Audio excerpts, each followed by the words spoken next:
आप सभी का अपने उत्तर लेखन कार्यक्रम में एक बार फिर से स्वागत है। हमारा प्रश्न था उष्णकटिबंधीय चक्रवात अधिकांशतः दक्षिणी चीन सागर, बंगाल की खाड़ी और मैक्सिको की खाड़ी तक ही परिसीमित रहते हैं, ऐसा क्यों है? आपको कारण बताना था कि जो उष्णकटिबंधीय चक्रवात है, इसकी चर्चा हमने इस प्रश्न को हमने इसलिए दिया था क्योंकि एक तरह से ये समसामयिक प्रश्न है। दूसरी हमारे भूगोल के लिए हमारे भूगोल का एक महत्वपूर्ण प्रश्न है, इसलिए हमने इसकी चर्चा की थी। ठीक है, तो इसका है उष्णकटिबंधीय चक्रवात अधिकांशतः दक्षिणी चीन सागर, बंगाल की खाड़ी और मैक्सिको की खाड़ी तक ही परिसीमित रहते हैं, ऐसा क्यों है? तो सबसे पहले आपको पता होना चाहिए कि उष्णकटिबंधीय चक्रवात तो होते क्या हैं। जब तक आपको ये नहीं पता होगा कि उष्णकटिबंधीय चक्रवात होते क्या हैं, कहां पर बनते हैं, इनकी दिशा क्या होती है, किस तरह से ये गतिशील होते हैं, तब तक आप इस प्रश्न का हल नहीं कर सकते हैं। अंदाजा अनुमान लगाकर आप इस प्रश्न का उत्तर नहीं लिख सकते हैं। तो सबसे पहले आपको पता होना चाहिए कि उष्णकटिबंधीय चक्रवात, तो देखिए चक्रवात के साथ क्या नाम जुड़ा हुआ है, उष्णकटिबंधीय। तो उष्णकटिबंधीय क्षेत्र क्या होता है, सबसे पहले इसको समझिए। उष्णकटिबंधीय क्षेत्र क्या होता है, तो आप जानते हैं जो उष्णकटिबंधीय क्षेत्र हम बोलते हैं, उष्णकटिबंधीय क्षेत्र का मतलब होता है जो हमारा 30 अंश उत्तरी अक्षांश से लेकर 30 अंश दक्षिणी अक्षांश तक का जो क्षेत्र होता है उसको हम उष्णकटिबंधीय क्षेत्र कहते हैं। मतलब 30 अंश उत्तरी अक्षांश से लेकर 30 अंश दक्षिणी अक्षांश के बीच का जो क्षेत्र होता है उसको हम उष्णकटिबंधीय क्षेत्र कहते हैं। और इस क्षेत्र विशेष में जो भी चक्रवात आते हैं उनका अपने आप नाम क्या हो जाता है, उष्णकटिबंधीय चक्रवात। तो 30 अंश उत्तरी अक्षांश से लेकर 30 अंश दक्षिणी अक्षांश के बीच के क्षेत्र में जो भी चक्रवात आते हैं उनको हम उष्णकटिबंधीय चक्रवात कहते हैं।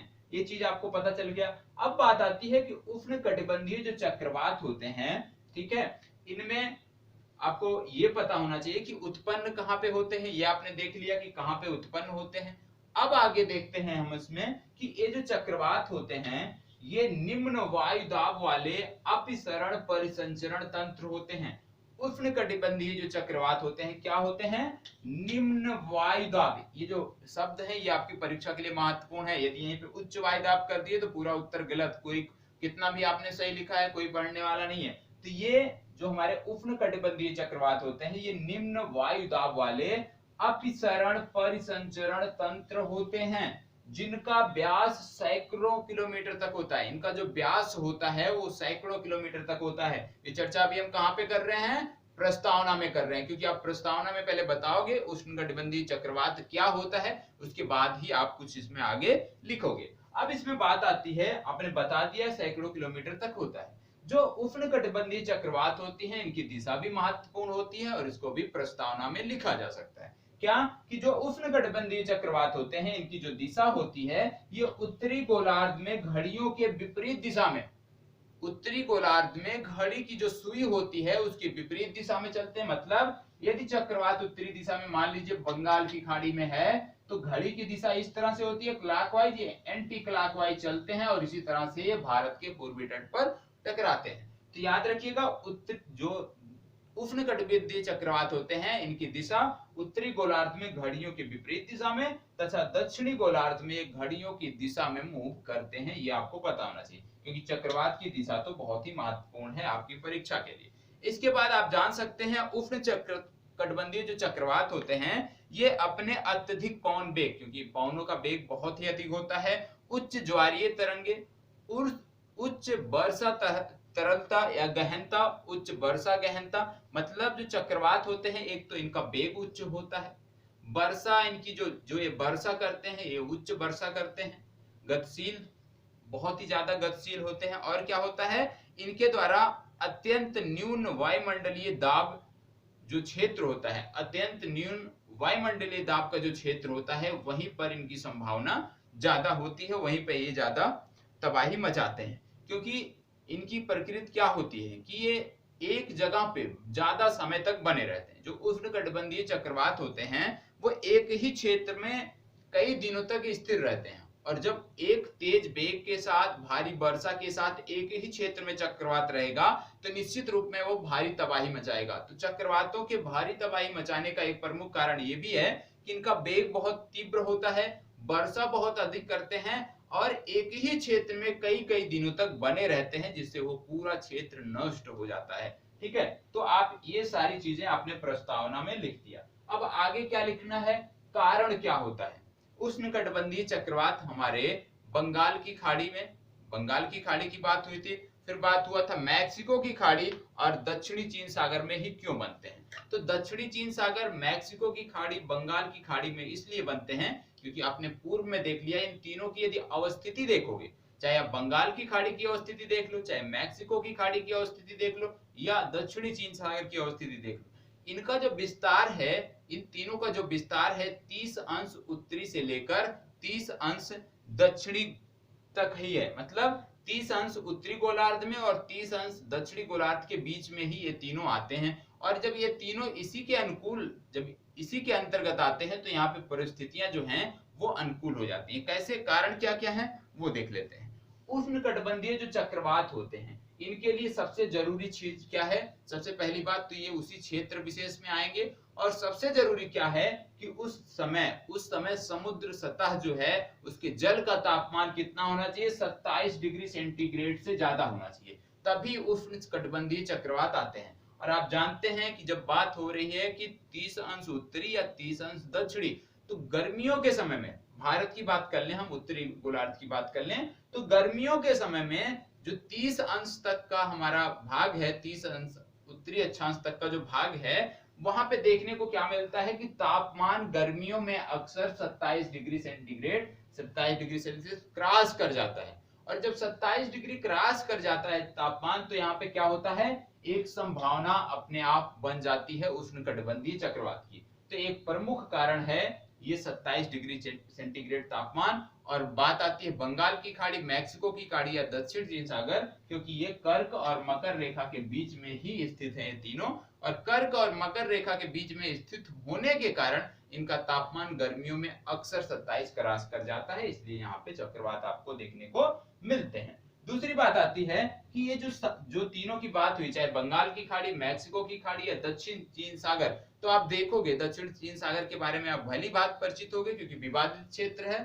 तो आप देखोगे क्या कि यहाँ पे द्वीपों की अधिकता है। चाहे आप दक्षिण चीन सागर को देख लीजिए तो निश्चित रूप में द्वीपों की अधिकता है, और द्वीपों की अधिकता होने के कारण क्या है, जो इनका सागरीय क्षेत्र है वो छिछला है, मतलब बहुत गहरा सागर इन क्षेत्रों में देखने को नहीं मिलता है। और जब छिछला है और द्वीपों की अधिकता है, तो क्या होता है, सूर्य तप को अधिक अवशोषित करता है। जब छिछला सागर होगा तो निश्चित रूप में सूर्य तप को और अधिक अवशोषित करेगा, और जब सूर्य तप को ज्यादा मात्रा में अवशोषित करेगा तो फलस्वरूप तापमान तो बढ़ना ही है, और जब तापमान बढ़ जाएगा तो उष्णकटिबंधीय चक्रवात की अनुकूल दशाएं अपने आप पैदा हो जाती हैं, बन जाती हैं, जिससे इन क्षेत्रों में उष्णकटिबंधीय चक्रवात आपको देखने को अक्सर मिलते हैं। तो दो कारण हमने महत्वपूर्ण देख लिया कि क्यों यहाँ पे उष्णकटिबंधीय चक्रवात आते हैं, क्योंकि यहाँ की दशाएं किस प्रकार से उष्णकटिबंधीय चक्रवात के अनुकूल हो जाती हैं। एक प्रमुख कारण ITCZ का भी है।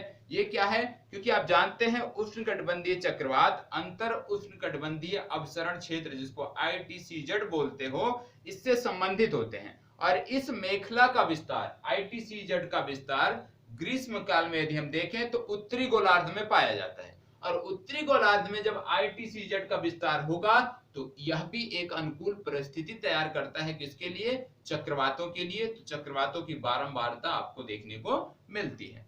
इसके बाद आप एक चीज और याद रखना है, एक पॉइंट और यह भी है कि जो महासागर है, जो भी हमारे महासागर हैं, उनके पूर्वी भाग में देखो, जलधाराओं के बारे में आपने सबने पढ़ा होगा, महासागरीय जलधाराओं के बारे में।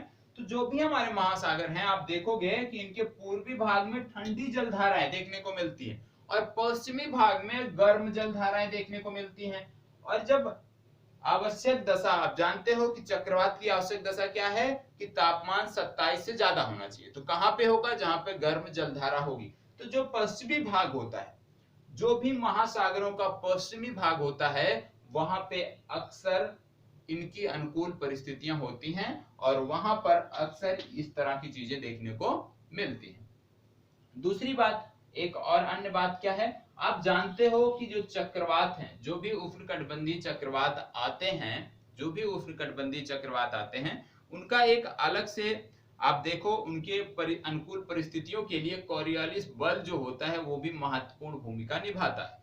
और जब कोरियोलिस बल महत्वपूर्ण भूमिका निभाता है, आप जानते हो कि जो हमारी विषुवत रेखा है उसके देखें हम तो विषुवत रेखा के 5 से 8 डिग्री तक क्या देखने को मिलता है, अक्षांश तक क्या देखने को मिलता है कि कोरियोलिस बल शून्य होता है। 0 से 5 तक कोरियोलिस बल अक्सर या तो बहुत कम नगण्य होगा या तो आप शून्य कह सकते हैं।